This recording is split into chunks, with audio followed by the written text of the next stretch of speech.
the church said, how can their pastor be sick? I was sick for more than 6 months. And it was because he had an unconfessed sin. We were miracle workers. We were not supposed to be sick. So that's why when these pastors, when they are sick, they run away from Nigeria. They run away and go elsewhere so that people will not know that they are sick. How can a miracle worker also be sick? Until when God found out that I was not ready to listen to the messenger, I became sick. When we say sickness, terribly sick.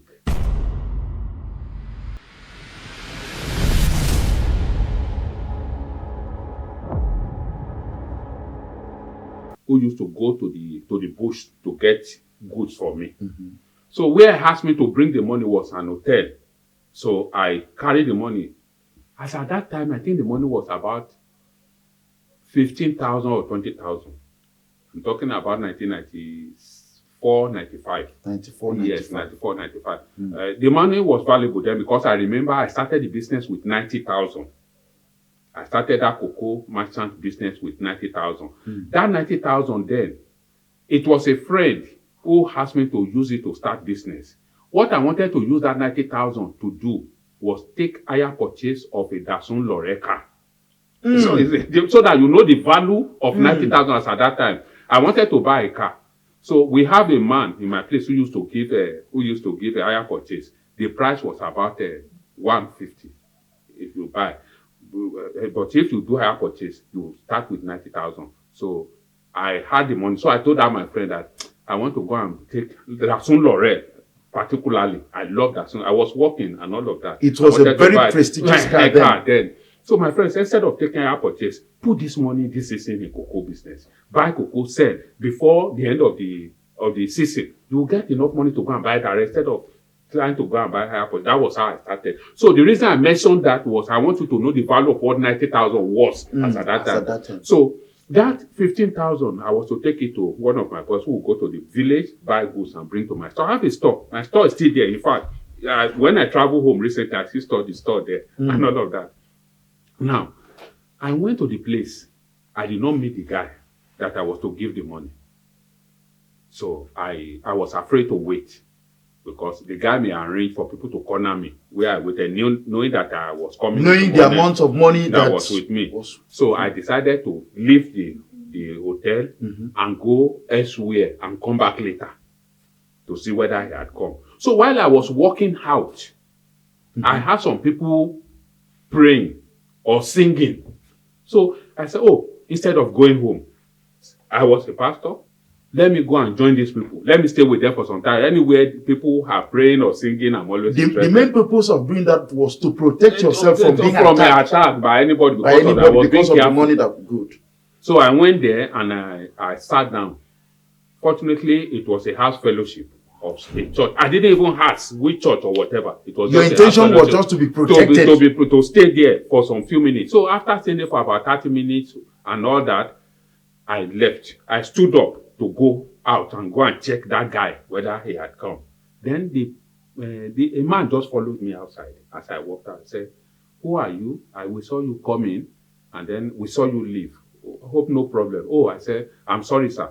My name is so person. I am a pastor of so church. I had you people singing. I wanted to give money to somebody, and because the person was around, I said, let me while away time here. Now that I think the guy will have come back where I am going, I wanted to go." He greeted me, introduced himself. In fact, he introduced himself. He said, "I'm Joseph Obasi," because that's actually his name. Okay. He's an Igbo man.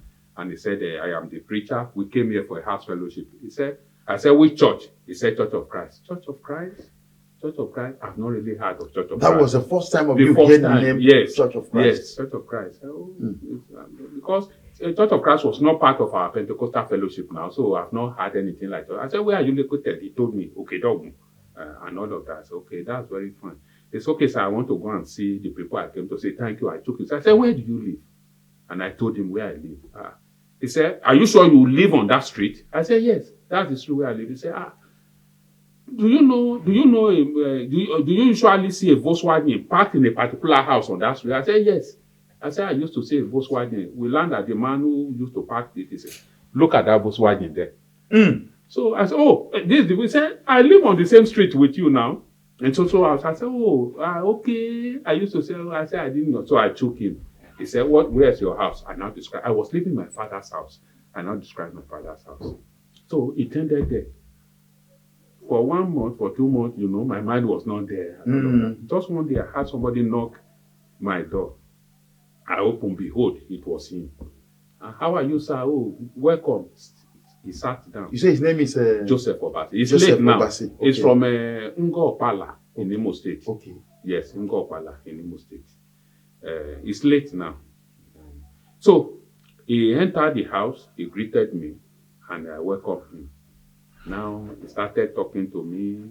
How's your work? How's your ministry? I was answering him. Did he know that you are a pastor? I told him now when we met. Okay. I told him. He asked where the church is located, and I told him. So he started talking to me, trying to preach to me about the true church, the Church of Christ. When I started hearing him, I was not interested. I was not interested in what he was saying. I just saw, are these Jehovah Witnesses? I'm sorry. Are these Jehovah Witnesses? I'm a man of God already. I told him I'm already born again. I speak in tongue.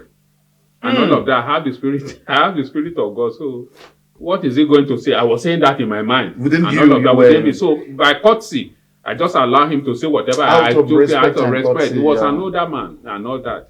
And then he left. I thought that was the end. About 3 days later, he also came back to the point that he became a nuisance to me. What was this man looking for every day? Coming to my house. So whenever I want, preachers, I give credit to the preachers and ministers of the true gospel of Christ. Oh, I appreciate you for that. They are thorough. When God sent them to do a work like Jeremiah, the fire burns in them. This man, in fact, he started seeing that I was no longer interested in him, but he kept coming. It got to a point when I had to look for one excuse or the other to discharge him. So whenever I see him through the window that he was coming to my house, I will quickly be wearing my clothes and say, sorry, sir, I am about to go out. Sometimes I would drop some tracts with me. I would drop the tracts on the table. My wife will say, don't mind them, all this, this kind of gospel. How can you be saying baptism is for salvation? My wife will be asking, because my wife will hear sometimes when he talks to me. How can somebody says, when the Bible says, as many that have faith in God have been made children of God, how can somebody now come and say baptism is for salvation? How can somebody say now that we have to be taking the Lord's Supper on the first day of the week? Every week. And all these things, you were not doing it in your own church? Are they doing it? Those in Pentecostal churches, are they? Wow. So my wife would say, don't mind them. Whatever paper it gives, I'll drop it on the center table. So I now decided that whenever I want to come in, I will escape him. So out of respect. So anytime he wanted to come in, I would say I was going out and all that. Until when God found out that I was not ready to listen to the messenger, I became sick. When we say sickness, terribly sick. First, God touched my business. Somebody I gave money disappeared with my money. We collect this money from big merchants. Somebody I gave to help me buy good ran away from Nigeria, went through Cotonou and disappeared with the money. I was in serious debt. So my business collapsed. In 96, I am telling you what God did. In 96, I was sacked as a civil servant. I worked with Ondo State Polytechnic then, who became Rufus Giver. Everybody knows my story. I was the union leader. I was the non-academic staff union chairman of Ondo State Polytechnic from 94 to 96 before I was sacked. Because of my union activities, I was sacked by the management. My business collapsed. I became very sick. That's why I said, God found me. My business collapsed and I was sick. I could not leave the house. My right leg was bigger than this chair I'm sitting on. I could not lift it. My wife had to carry me. So it was that period that I was sick that the man started coming. So I became a captive audience. I could no longer escape him. And when he comes in, he will sympathize with my condition. He will greet me. Sometimes he will bring some money and say, please take this small thing. And then he kept coming, teaching me the Bible. And you couldn't escape again? I could no longer escape. Teaching me the Bible, telling me the Bible. And where I was a pastor, God now turned them against me. Your own church? Yes, now. So that's why I said it was the providence and the hand of God that led me to the truth. The church said, how can their pastor be sick? I was sick for more than 6 months. And it was because he had an unconfessed sin. We were miracle workers. We were not supposed to be sick. So that's why when these pastors, when they are sick, they run away from Nigeria. They run away and go elsewhere so that people will not know that they are sick. How can a miracle worker also be sick? So they will go and treat themselves. But whereas they come back with water and handkerchief and say, take it when you are sick. And they have guards guiding them with guns. And they will tell you God is guiding you. Forget about all of that. So my church then started to go against me. Since I can no longer come to church. I can no longer do anything. They said, why? It was because of my... So they turned against me. And this man, the preacher, kept coming. I had not fully recovered. God helped me. I started recovering small. And I started learning during the period when I became a captive audience to the gospel, to the truth. I started learning. And I started looking at what was happening in the other place where I belonged to. They never cared for me. No money, nothing was coming to me. Work, I don't have. Business had collapsed. And the church that was supposed to be responsible for me, because I was no longer there, the other man took advantage of it. Oh, your second? Yes, took advantage of it. So that was how it happened. So I started learning the truth. He would talk to me, he would sympathize with me, he would minister in money to me.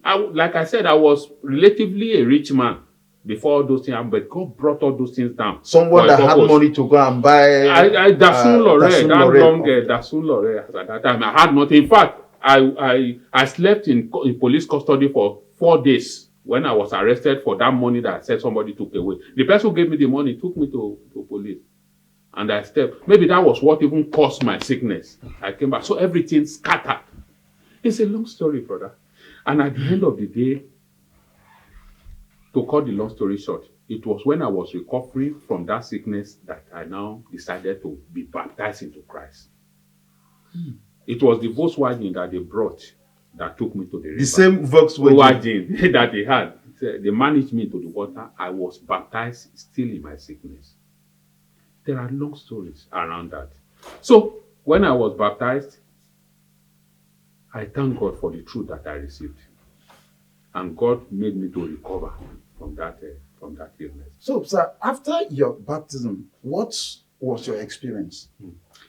Let me start with the experience that I had with my home before talking about the experience I have as a newly baptized person into the body of Christ, the Church of Christ. When I became baptized, when I was baptized, I told you that I was carried to the water and I was baptized. I felt different. Meaning you felt that there was a transformation? A complete transformation. Praise God. How did I feel that?